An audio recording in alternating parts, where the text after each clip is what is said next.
This is Albertine. And for some reason, when I wanted to go live before, I don't know what I did wrong, but I wasn't able to do it.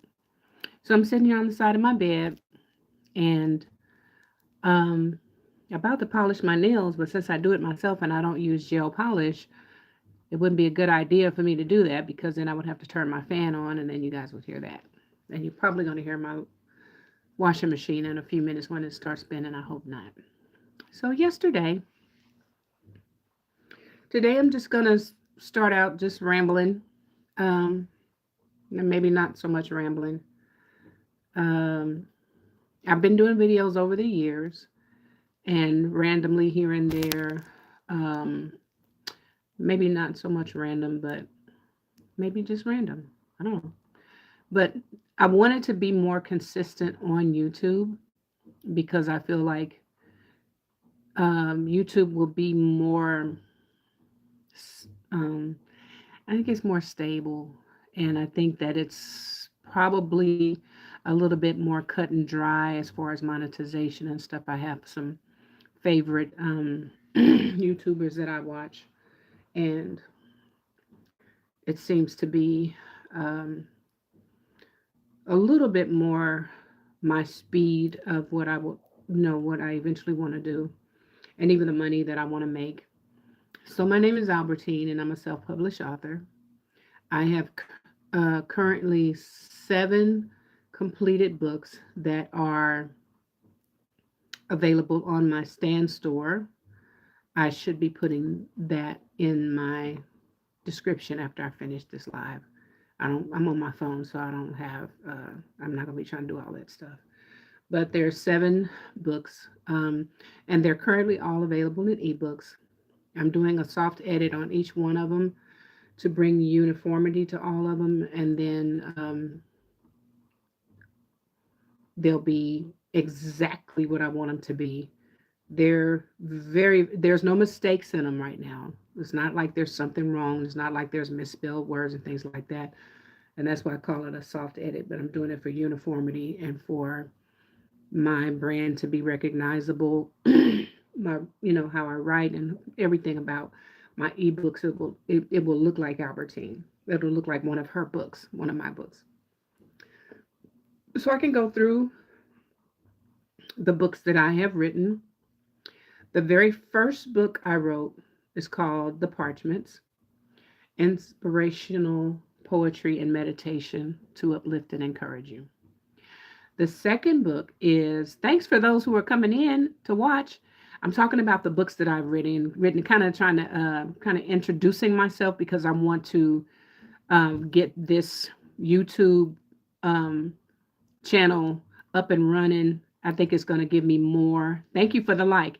It's going to give me more than what I'm looking for or what I was trying to get from like TikTok and Facebook. Um, so, hi, Derek. Thanks for watching.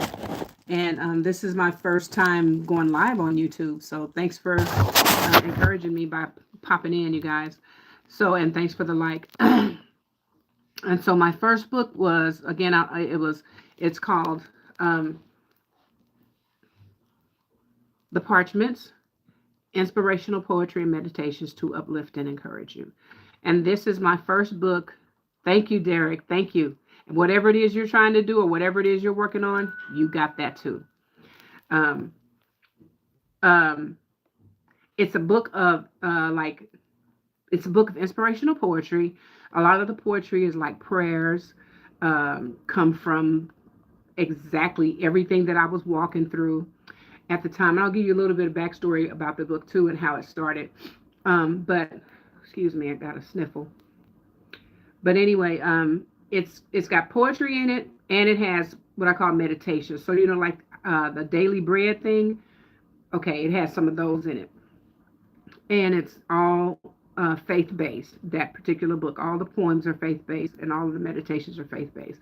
But the cool thing about that book and those poems is that I don't do a it's not a preachy book, and it's not um, scriptures all throughout, but it is prayers and meditations based on my walk with God and what I was going through at the time. So what started these poems? poetry turned out to be a major, major gift from God to me that helped me walk through what I was walking through. And it also helped me to see that I had a gift of writing, of expression, and poetry. I had written a poem in the fourth grade. It's called The Night Flower. And I didn't write another poem until I was in the seventh grade and I had my first boyfriend. And then I wrote a poem for him. But how I wrote that poem was there was another poem that I liked, and then I just changed some of the words so that it fit him. And so then I presented that to him. And then I didn't write any more poetry, I don't think, until I was grown in my 30s. So I didn't consider myself a poet. And I hit a spot. I was in church, still in church, but not like I used to be as far as attendance. And I was just, you know, I was Kojic, and I was like in line or on track to become like an aspiring missionary and then a licensed missionary, evangelist missionary by the Kojic organization. I was married. We didn't have any children just yet, not just yet. And that's another book that I'll be talking about. I'm just gonna sit here and talk to you guys. I gotta start. I gotta leave to go do some work in about an hour. So I'll just sit and talk to y'all, okay? And so I was, taking the classes. There's classes that you go through with the other missionaries and stuff that train you, to get ready to become an aspiring and licensed missionary in the denomination. Y'all, I was sitting at work one day and looked up at my 34, probably 34 years old, saved, married to a minister, in training to become a licensed missionary. And but I was unhappily married. I was more and more and more unhappily married. As a matter of fact, at that particular point, I had already started planning in my mind and thinking about in my mind how to get out of this marriage. And sitting at work one day and looked up, and the most amazingly beautiful little 21-year-old Cuban Marine was coming into work on his first day. He had just walked in, and I didn't hear his voice. I didn't see him smile. He didn't look at me, nothing. But when I looked at him and I saw him, it was like something inside of me said, now I'd have an affair with him. And that's what my insides did. After I thought that to myself, my insides were like, did you just say that? Yeah, I meant it. Just from looking at him. And sometimes we don't understand the power of our aura. We don't understand the power of the energy that walks into the room with us when we walk into the room. And when we walk into a room, there may be somebody else in that room who's at a specific spot in their life that when you bring your energy into the presence of their energy, something happens and they make a decision about you, or you make a decision about them. And that was my first thing. I thought I would have an affair with him. Why would I say that? Because it was true. But the backstory to that part of the backstory is I was married to a man who was crazily insecure, and he was always afraid that I was having an affair. He was always thinking that I was messing around. He was always questioning me. How come it took you 10 minutes? It usually only takes you 5 minutes. That's another book. And then I was, you normally get home by 2:20, but today you got home at 2:25. What happened? Like, who did I screw in 5 minutes? So I was always defending myself to this man, that I was not cheating on him, that I was not, unfaithful to him.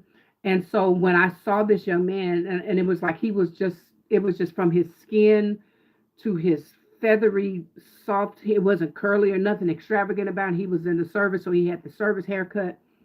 And I saw him, and that was my first thought. Now, I would have an affair with him without knowing anything about him. But that's the power of our energy. And when you come into contact, even in the same room with a person where you are in your life, it makes you a prime suspect, victim, or whatever, to do something that you never thought you would do. And that's when the pain started first for me because, like I said, I'm in Kojic, I'm in training to be, I'm an aspiring missionary. Like it's like the female version of a preacher in the Kojic. And this was like about 30 years ago and 29 years ago, actually. And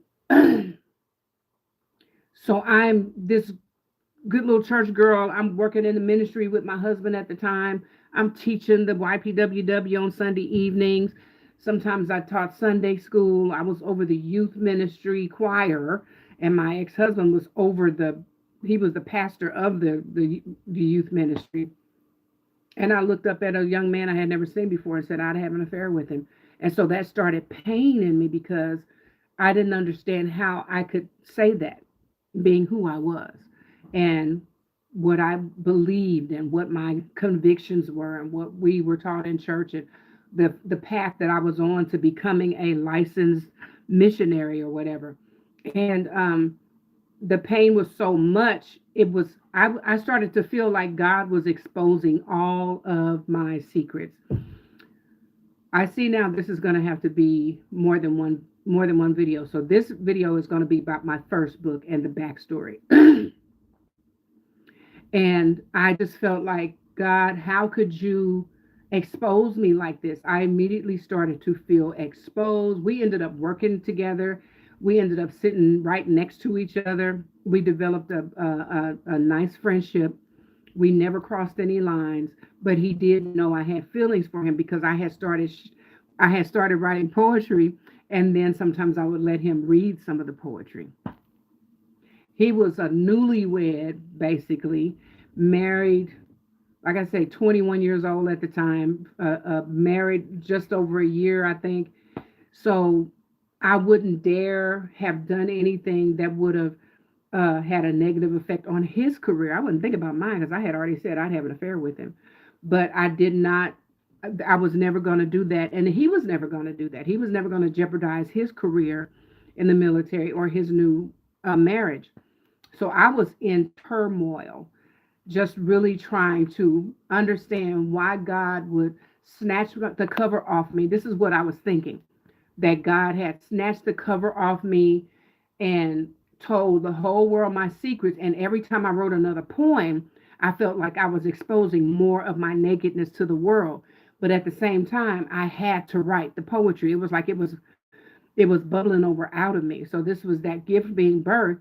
And I found out years later that God gave me that gift to write and that poetry to walk me through several years of this type of hurt that I was going through in this particular area in my life. So, you know how there's a scripture that says that God will not suffer you to be tempted above that you're able, but will give you a way to escape.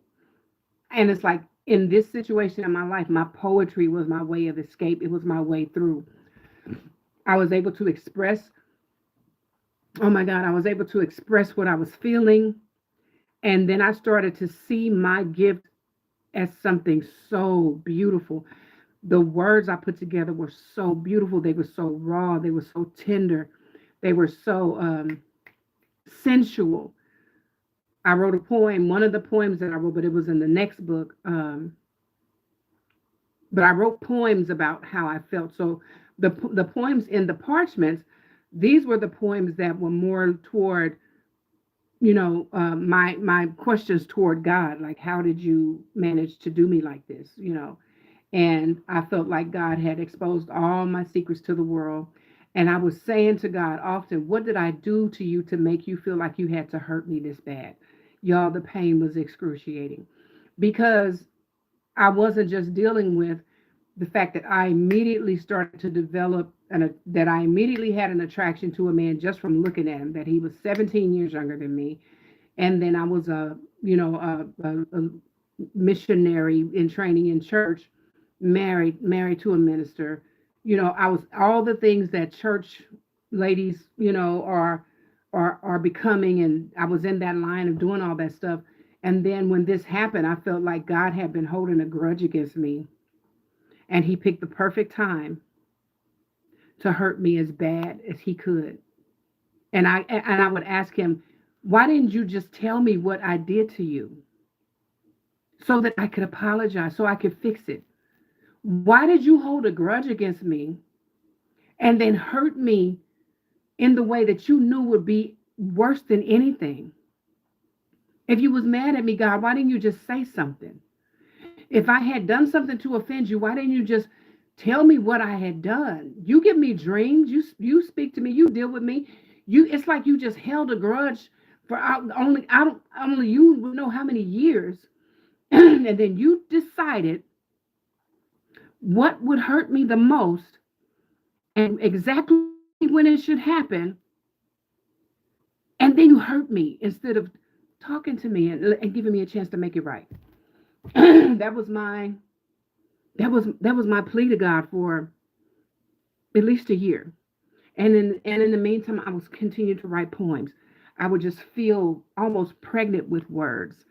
And the only thing I would hear the words, I would hear the rhythm, I would hear the pace, and I would just have to just grab a piece of paper and write. I had papers when I wrote the poems originally, they were stained with tears because I was trying to get it out. And I did not feel any relief until the poem was finished. And then I had a friend at the time that I trusted with my gift. Uh, she was like a big sister because she knew all these things that I didn't know why she knew them. How do you know that's a wine glass? How do you know that's a brandy glass? How do you know that? How do you, she said, well, my mama taught, and I'm like, but how do you know those things? Because my life had not placed me in a position to know the difference between a wine glass or whatever the things are, champagne glass and stuff like that. How do you know by the shape? So I trusted her, and I had to show somebody the poems, so I would show them to her. And she would just get this smile on her face like the proudest big sister, the proudest auntie, even a mama proud of her baby girl, where she would read my poetry. And then she would talk to me about how powerful my poetry was and the sensuality of it and the innocence of it. And at the same time, so I think I might be, so what's happened here, I was writing the poems as I was going through this situation. Some of the poems were very sensual love poems about my feelings, about feeling like a married virgin, because this young man being in my life stirred up so many feelings that I didn't even have for my husband. And then at the same time, I was also writing inspirational poems. I was writing the meditations and stuff. So they were all happening back to back to back. And I published them separately. I published the parchments, and then I published Intimate Things is the name of the other book. They're both on Amazon. But it was the intimate poems that I hurt the most over because they were connected to my feelings for him. But then I was still writing the inspirational poems. Pause. I learned from that situation that growing up in a holiness church, in a Pentecostal, Black Pentecostal strict church, because I'm 62, so I came up in that part. I learned from that situation that here I am sitting here feeling like I want to take this 21-year-old service member home, march him up to my front door, kick my front door in, tell my husband, get the hell out, there's a new sheriff in town. I'm feeling like that. And then I'm also still writing other poems about my love for God and my longing for God and for him to teach me and to show me and to open. Everything was equally, like it was as intensely sensual and loving and innocent as it was just as intense on the inspirational side. And what that taught me was that the teaching that I had been grown up in my entire life in the Holiness Church, that made me feel like this was grounds for me going straight to hell. This was grounds for God kicking me out of the kingdom, for God not being able to use me, because I sang in church too. I taught in church. I sang in church. I did workshops in church. I did all these things. And it was like I was thinking that God was gonna or should, based on how I was raised in church, I'm going to hell. And that wasn't the truth. I was torn between my feelings for somebody I wasn't married to who was also married and my religion, my Christianity, my spirituality. I was torn between those two things being alive in me at the same time, just as equally alive. And my upbringing, not so much in my house, but in the churches that I came up in, was had me of the mindset and belief that I'm hell-bound, I'm not forgiven, God can't use me. But y'all, he kept using me. If I wrote sensual poems, he used me. If I wrote romantic love poems, he used me. In church, it was time to sing, I sang, told the church up. Now, people, religious people, will come along and say, that don't mean nothing. Yes, it does. Because the same God that used me when I did right was the same God that used me when I did wrong. And he used me the same. I ain't no fool. You might be, but I'm not. I know when he's touching me, and I know when he's using me. And I was puzzled about why he could still use me when I was raised to believe that he couldn't use me because of that situation. So I learned that God was not sitting up in heaven with a baseball bat in his hand waiting for me to do something wrong so he could pop me upside my head and kick me out the kingdom and send me straight to hell. That's not him, because I would have been gone if that was who he was. And I learned through that situation, even sitting in a marriage to a man that I was unhappy with, had already decided to leave and already decided that I loved somebody else's husband. I learned in that situation that God was not trying to kill me. He was not going to beat up on me. He understood. He understood my situation. He understood what I was going through in my marriage. He understood what I did not know. He understood what I did not understand. He knew who he created me to be. He knew the gifts that were already inside of me, that were in me from the foundations, from before the foundation of the earth was laid. He knew what he placed inside of me 35 years ago that would be blossoming now at 60 something years old. He knew. And he had, the Bible says, he will perfect that which concerns me. He won't kick you out. He won't beat you up. He won't kill you in your sleep, but he will perfect it. And that's what walking through that taught me about God. That I don't have to be scared to go to sleep. I had to be scared of him exposing me to the church, but I felt exposed when my heart came outside and set outside my chest. My friend used to tell me, you wear your heart on your sleeve. I didn't really understand that, but I have had that said to me in one way or another over the years. The last time it was said to me by a person who said, you live outside your house. You live outside your skin. And that talks about my transparency and my openness and, just probably too my desire to be known and things like that. Child, that thing tore me up. I felt like I felt like an elephant or something real big had grabbed my chest and just slowly dug their fingers, giant fingers, into my chest, gripped my heart, and was slowly, he didn't rip my heart out. It just pulled slowly, slowly, slowly for about 3 years. That's the pain I felt.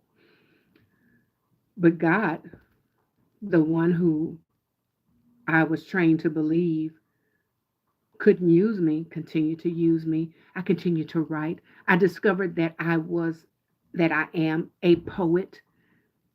He gave me he brought the gift out to so that I could walk myself through what I was going through, because nobody in the church world around me could walk me through that.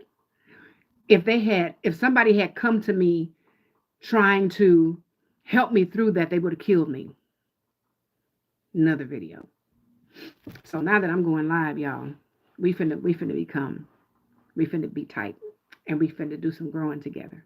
Y'all gonna buy some books, but it's gonna be way more than that.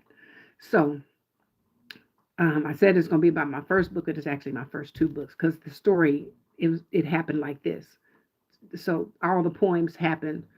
Um, it's like I didn't write all the inspirational poems and then write all the intimate poems, or I didn't write all the intimate poems and then got saved and delivered and then wrote all the. No, I wrote them like this, and that's when I noticed that I noticed God's not mad at us like we say he is. He's not getting tired of us like we say he is. If you tired of me, just stop talking to me. But stop lying on God, telling me he tired of me. He ain't tired of me. He ain't even tired of you because you still up here lying on him and he ain't struck you down. So that's what I want to share. I'm gonna cut it a little shorter.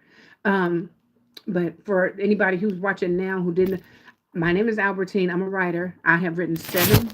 I've completed seven books. They're all ebooks and they're on my Stand store right now.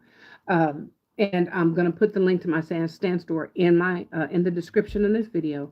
And so I think I'll stop there where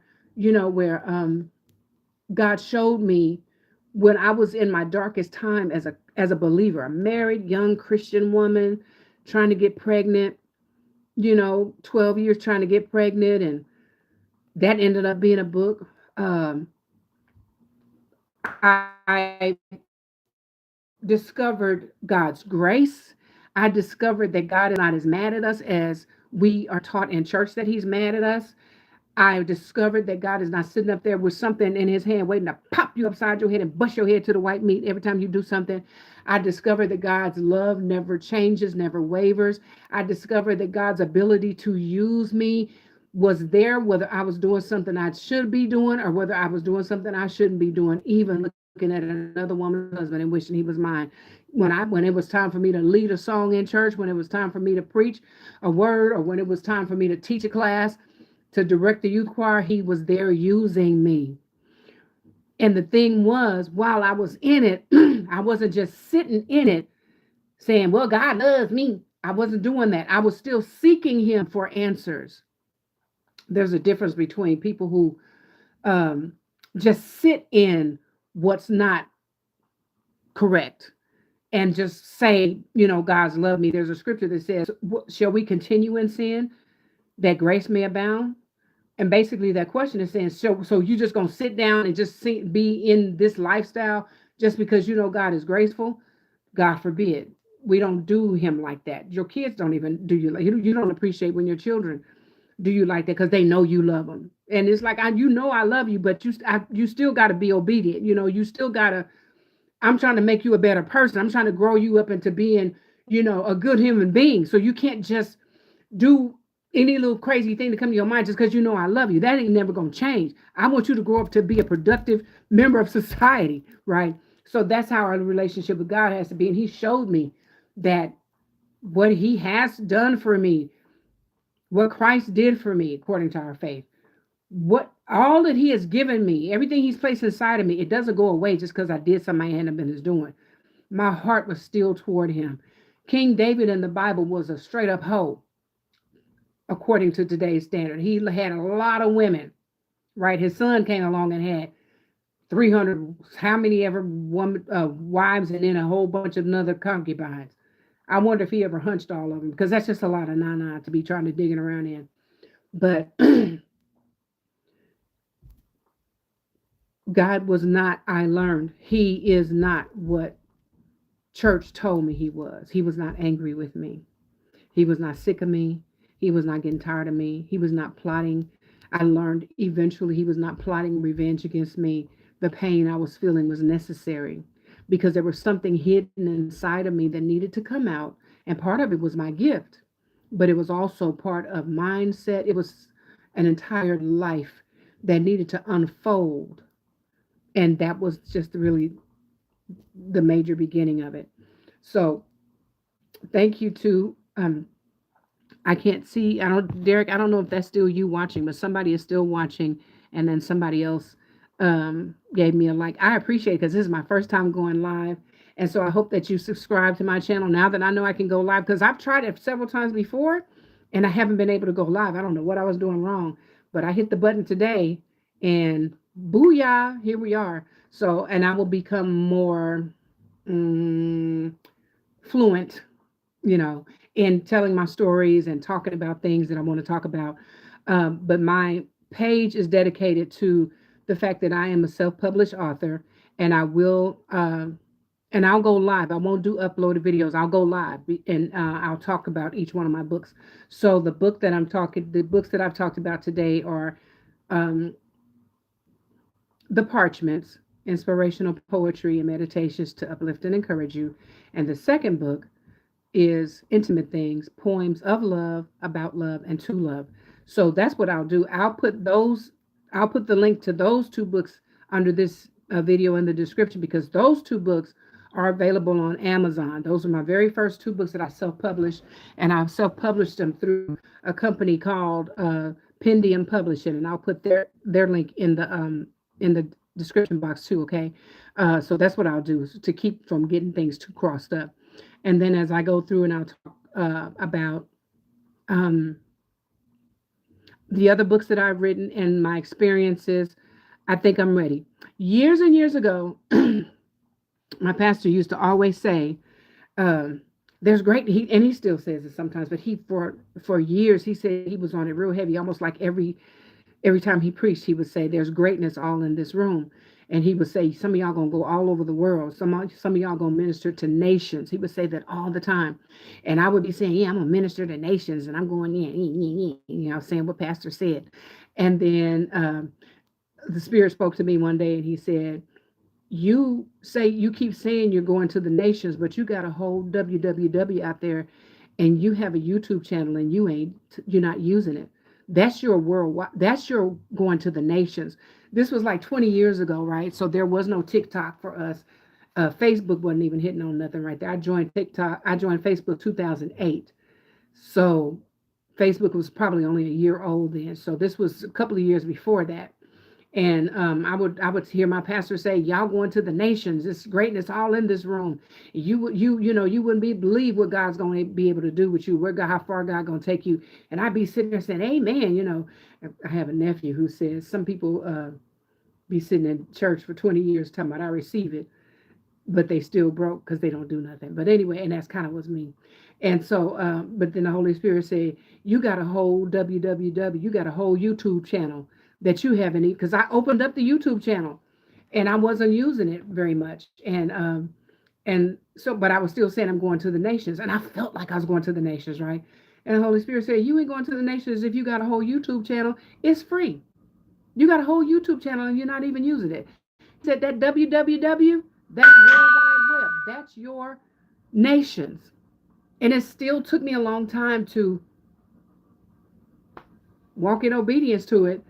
I was very random, and then but now I'm more settled, and that's another thing. You can take years to get around to doing something, and if you in the wrong church or you hear the wrong teaching, people have you thinking it's too late. People have you thinking your time is up. Sometimes the message is mixed. On the one hand they're telling you you still got time, but then they'll rebuke you. They'll rebuke you, and make you feel bad for the fact that it's taken a while. Well, they don't know your struggle. We butterflies in here. We in here eating off that the caterpillar that died. We're in that chrysalis. So nobody gets to decide how long it takes, but God knows how long it takes. And that's why you can trust that he ain't going to chop your head off in your sleep or, send the boogeyman to get you in the middle of the night or, kill you because you taken a long time to break out of that chrysalis. He knew when he knew when you came into this earth out of your mother's womb, how long it was going to take you to complete your work, right? So I then a couple of years ago, actually, I started really paying attention to how people were monetizing YouTube and able to really come off their jobs just sitting and talking the way they enjoy talking. And I have two YouTubers right now that I every time they post something, I'm listening and I'm watching. And I'm gonna tell y'all this because I don't mind them knowing. I've been funny. I've been following Funky Dineva since day one, since he was doing my hair and the red lipstick and doing Scandal and all those. He's my favorite YouTuber, and my other one is Larry Reed Live. And I learned a lot from them. I learned from Funky how from where he started, even being homeless for a while, to now being multiple six-figure earner and living his probably his dream life just from sitting in front of his thing and talking, right? So I started noticing that all you had to do was go live, and then y'all, I started trying to go live, and my phone was like, "You can't go live," or YouTube was like, "You can't go live yet." I don't know what happened. I was ready to go live today. I was going to do it on another platform, and I said, "Let me see if I can do it on YouTube again." And ciao, here we is. Good morning. That's a funky thing.